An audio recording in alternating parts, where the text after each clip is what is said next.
आज का ये दिन जो भारत देश में गुरु पूर्णिमा के नाम पर मनाया जाता है, गुरु पूर्णिमा मनाने की जो ये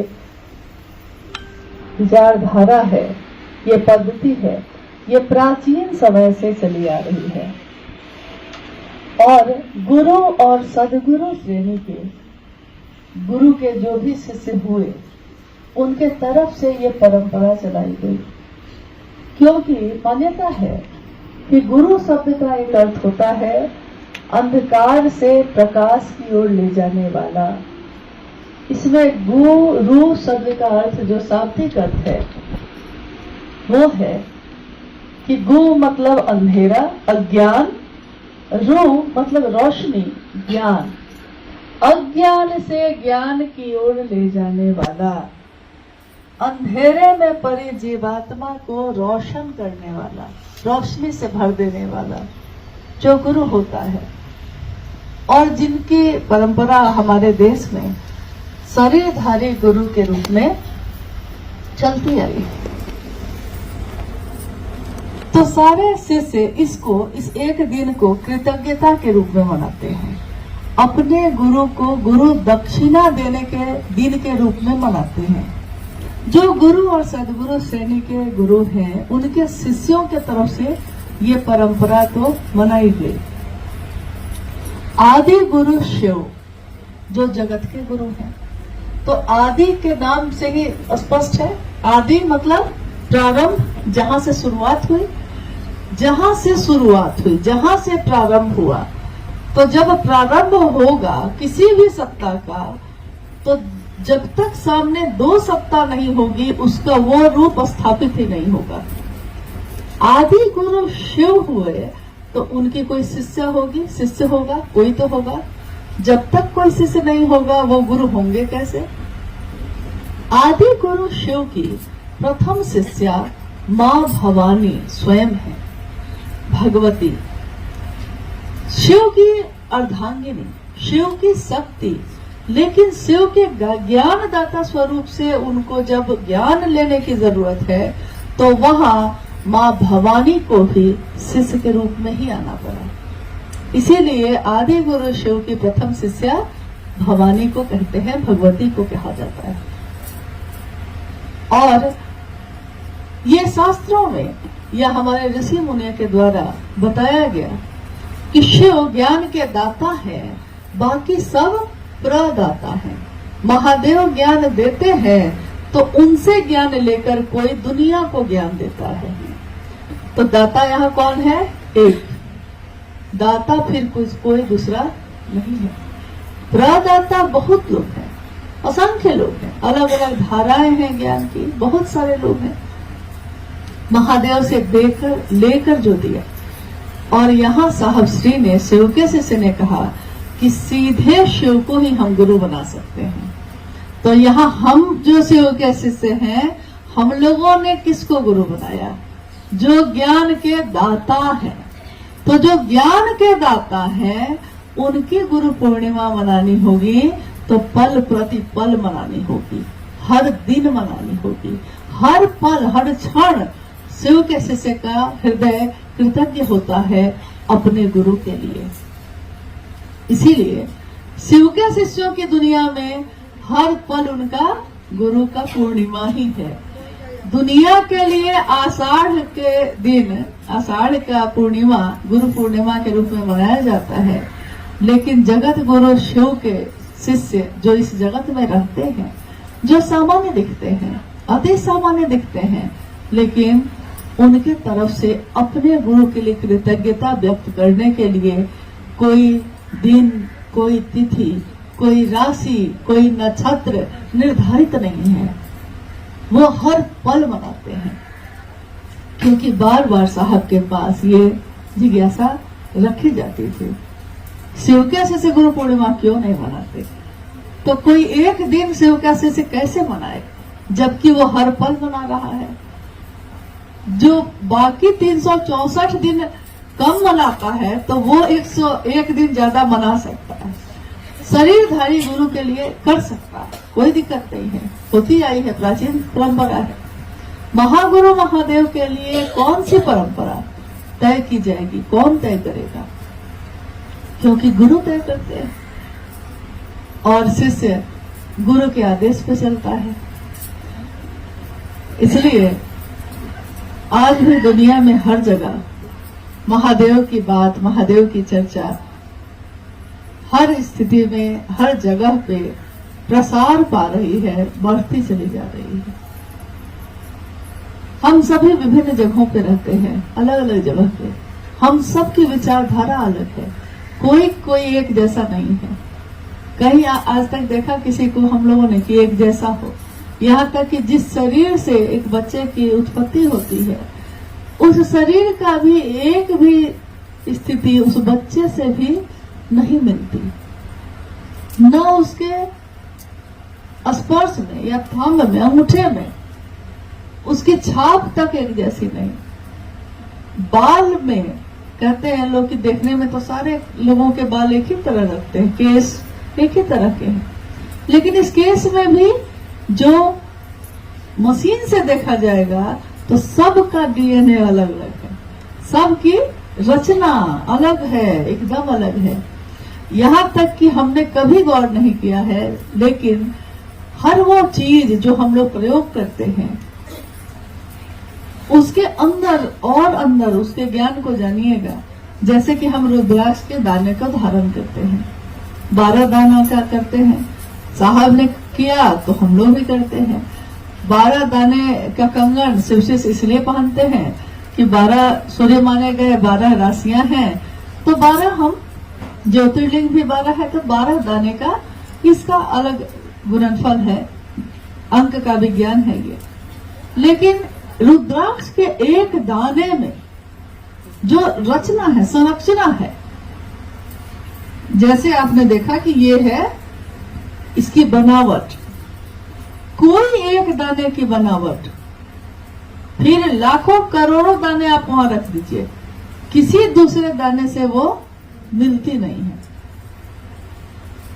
इसी पे विश्व में अंगूठे की छाप की परंपरा चली। रुद्राक्ष के दाने के अनुसार जो संरचना है, तो इंसान के हथेली पे भी, अंगूठे में भी या उसकी उंगलियों में भी उसी तरह है। किसी एक व्यक्ति का, किसी एक जीवात्मा का, और मन की भी उसी तरह है। शरीर की रचना तो हम देख लिए, रुद्राक्ष की रचना भी दिखाई देती है। संरचना क्या है आंखों से देख सकते हैं हम। मन की संरचना क्या है, क्या वो इन आंखों से दिखाई देगी?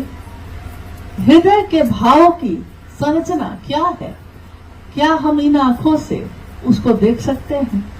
नहीं देख सकते। तो हमारा हृदय एक जैसा हो सकता है।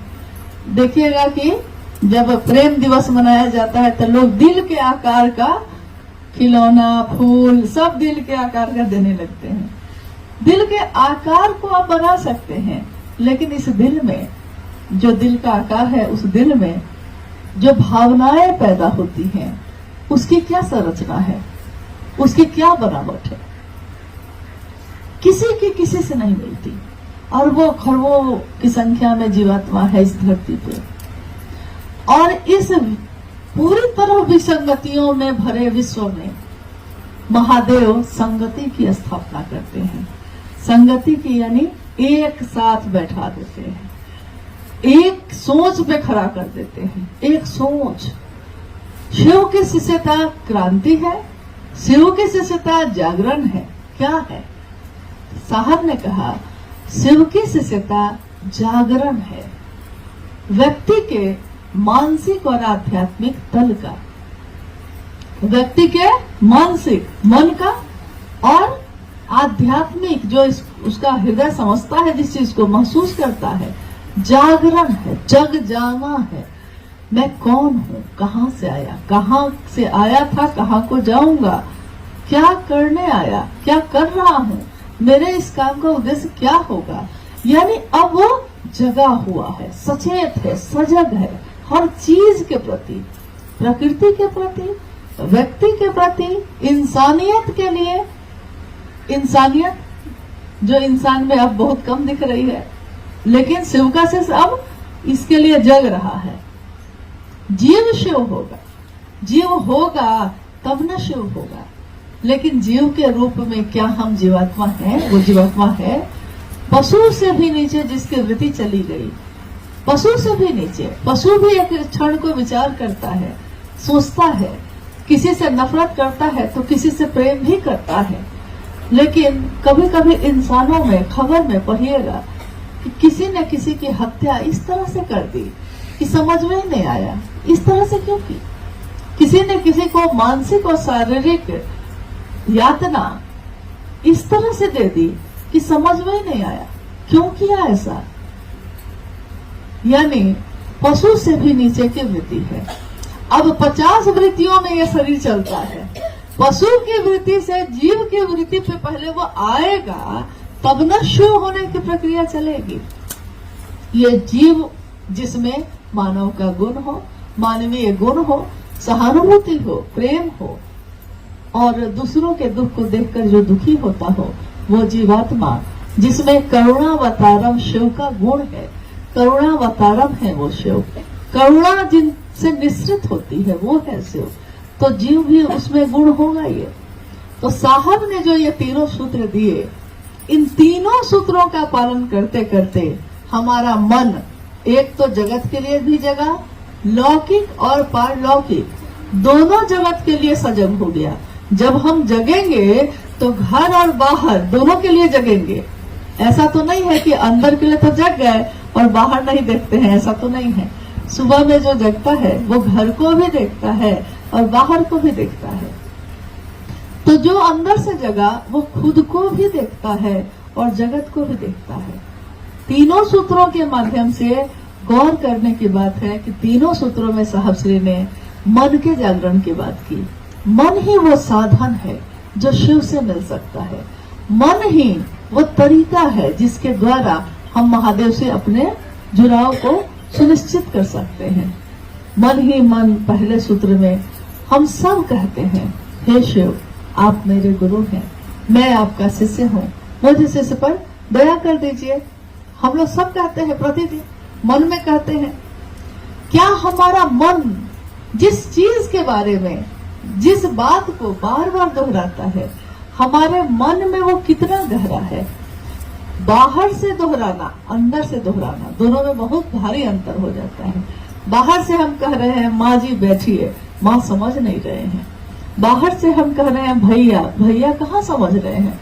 भैया दुख में है कि सुख में है हम पूछने भी नहीं जाते। एक शिव गुरु महोत्सव में साहब श्री ने कहा कि मुझसे छोटा भी कोई है, लेकिन वो क्या खाता है क्या पीता है मुझको पता नहीं। मैं किस सुख में हूँ, मैं किस दुख में हूँ उसको पता नहीं। एक ही माँ के गर्भ से पैदा हुए, लेकिन भाव सो गया, भाव सो गया भाई का भाई से, तो कोई फर्क नहीं पड़ता कि हम कैसे जीते हैं। और इसी भाव को जगाने की विधा है ये तीनों सूत्र। तीनों सूत्र जो देखने में, सुनने में बहुत साधारण लगते हैं, बहुत सामान्य लगते हैं, लेकिन ये पूरी तरह व्यक्ति के मन को जागृत कर देता है। और जब वो जगता है तो अच्छे बुरे की समझ पैदा होती है, दूसरों को परखने की समझ पैदा होती है। और ये जमाना जो शिव का रूप नहीं है, एक पत्थर का टुकड़ा, जो पत्थर का टुकड़ा है, पड़ा हुआ है, कोई उसकी तरफ देखता भी नहीं, कोई उसकी कदर नहीं करता। एक दिन कोई संग तराश, कोई पत्थर से मूर्ति बनाने वाला उस पत्थर के टुकड़े को तराशता है, छेनी से, हथौड़ी से मारता है, चोट खाता है वो पत्थर, तकलीफ होती है, पीड़ा होती है उसको, लेकिन उस पीड़ा में उसका सृजन है। इस दुख से वो आनंद में जा सकता है। हम कहते हैं हम दुख सहना नहीं चाहते, महादेव दुख देते भी नहीं, लेकिन अगर ये दुख मेरे मन को शिव बना सकता है तो हमको इस दुख को भी सहना चाहिए, क्योंकि इसमें हमारा सृजन है, इसी में हमारा उन्नयन है। कोई पत्थर भी जब हथौड़ी की चोट खाता है तब जाकर वो मूर्ति बनता है, और जब मूर्ति बनता है तो उसकी पूजा होती है। कभी जिसकी पूजा होती है पहले तो नहीं होती थी, बस उस पत्थर का आकार बदला है। तो वो पूरा का पूरा पत्थर, हम उसको कहते हैं, जिस भी देवी या देवता की मूर्ति वो है, महादेव की है, तो हम कहते हैं अब हम पत्थर नहीं कह रहे उसको, अब हम कहते हैं महादेव है। हम कह रहे नंदी है, लेकिन वो तो पहले पत्थर था। ये कैसे बना? किसी ने तरासा है इसको। और साहब श्री के लिए ये पंक्ति कितनी सटीक है, यारों मैं इस जमाने का संग तरास हूं। जमाने का संग तरास यानी ये पूरी दुनिया, इस पूरी दुनिया का जो रूप है वो उस पूरी दुनिया के रूप को तराश रहे हैं। छेनी लगेगा ही, हथौड़ी लगेगी ही, स्वाभाविक है कि कुछ कष्ट होगा, हर चीज मेरे अनुसार नहीं होगा, जो गुरु चाहेंगे वही होगा, लेकिन इस छेनी और हथौड़ी में सुख है। कोई मुझको महादेव जैसा बनाता है, कोई मुझको जीव से शिव बनाने की प्रक्रिया में डाल रहा है, कोई उस तरफ लेकर जा रहा है। यारों मैं इस जमाने का संग तरास हूं, पत्थरों को भी बोलने का हुनर देके जाऊंगा। तो साहब शेर ने हमको आपको क्या दिया? हमारा जीवन जो पत्थर है, पत्थर था, आज पत्थर नहीं है, कभी पत्थर था। कौन क्या खाता है, कौन क्या पहनता है, किसको क्या चाहिए, सुबह से रात तक इस जीवन में यही चलता था। लेकिन आज इस जीवन में ये नहीं चलता है। आज भी हम सबकी परवाह करते हैं और भी अच्छे तरीके से करते हैं, लेकिन इस परवाह के साथ साथ उसकी भी परवाह करते हैं जो मेरे अंतस में है, जो ये चेतना है, मैं कौन हूँ, कहाँ से आया।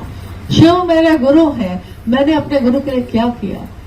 कोई भी शिष्य अपने गुरु की स्थापना करता है, कोई भी शिष्य अपने गुरु की महिमा का गान करता है। दुनिया महादेव महादेव करे, इसकी कोशिश करता है। साहब ने शिवरात्रि के पावन अवसर पर महादेव के सामने आरती की थाली लेकर जब वो खड़े थे, तो उन्होंने अपने गुरु महादेव से ये कहा कि मैं चाहता हूं कि ये हरा भोला हरा शिव की जो धुन बज रही है, इसकी गूंज पूरी धरती पे हो, पूरा विश्व इस गूंज से भर जाए, महादेव के नाम की गूंज हो। जहां से हम गुजरे महादेव का नाम सुनाई दे, महादेव महादेव। और साहब कह रहे हैं कि देखो ना, सब तो भजता है। अभी तो आप सुन रहे थे, कौन नहीं भजता है, काल भी जिसका नाम भजता है, शिव शिवम। ये नक्षत्र, ये राशियां, ये तत्व शिव का बनाया हुआ, हर तत्व शिव का नाम गूंज है, उसमें शिव के नाम की गूंज है। शिव शिवम गूंज रहा है ये। और मैं चाहता हूं कि हर जगह ये गूंज हो और मैं इसका साक्षी बनूं। साहब श्री की वो पंक्ति ये दर्शाती है, शरीर की मौत होती है, होगी ही होगी, जन्म हुआ है तो होगी, लेकिन वो जीवात्मा जो साहब के उस शरीर के अंदर से ये बात बोल रही है कि मैं इसका साक्षी बनूं, तो दुनिया में जहां भी महादेव के नाम की गूंज होगी, स्वयं शिव के शिष्य साहब भाई नानंद जी इसके साक्षी होंगे।